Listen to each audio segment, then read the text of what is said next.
ڕەشەباکە هێندەی تر گڕی ئاگرەکەی زیاد کردووە. سەرەتای ئاگرەکە لە دەشتی باریکەوە بە وتەی جوتیاران لە دەڕاستەیەکە و دەستی پێکرد و تا گەشتە دەشتی بێستان سوور. تیمی ئاگرکوژێنەوەکان چەندە زۆر بوون، بەڵام نەیان دەتوانی بە زووی ئاگرەکە بکوژێنەوە.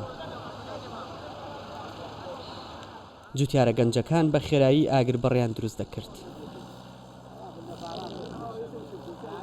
بەتەمەنەکانیش لە شوێنی خۆیانەوە بیریان لە بەفیرۆدانی ڕەنج و ماندووبوونیان دەکردەوە.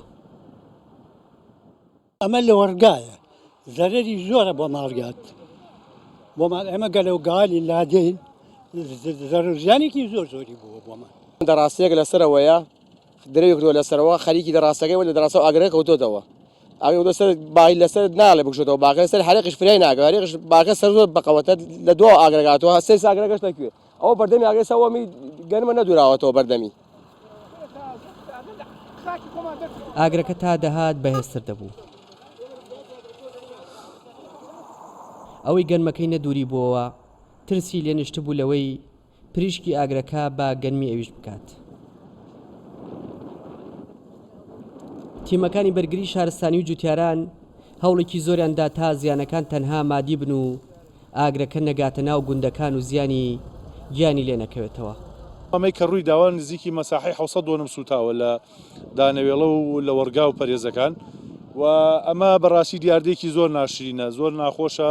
ئێمە لێرەوە داواکەین لە هاوڵاتیانی کوردستان، ئەوانەی کە جگەرەخۆرن و ئەوانەی کە هەست بە مەسئولیات و بەرپرسیارەتیە دەن، ڕێگەی ئەم شتە نەدەن دووبارە بێتەوە، لە قەراخی جادەوە جگەرە فڕێدەن یان بە هەر هۆکارێکی تر. دوای چەند کاتژمێرێک ئاگرەکە کۆنتڕۆڵ کرا. لە ئەنجامدا جگە لە زیانی مادی دوو کارمەندی تیمەکانی بەرگری شارستانی بە سووکی بریندار بوون. لە ماوەی ئەم هەفتەیە چەندین حاڵەتی ئاگرکەوتنەوە لە سنووی پارێزگای سلێمانی ڕوویان داوە. جوتیاران هۆکاری سەرەکی ئاگرکەوتنەوەکان لەم وەرزی کۆکردنەوەی بەرهەمەکانیان دەگەڕێنەوە بۆ فڕێدانی جگەرەیەک یاخود کردنەوەی ئاگرێکی بە ئەنقەست. دیار جەمال کورسان 24 سنووری عەربەت.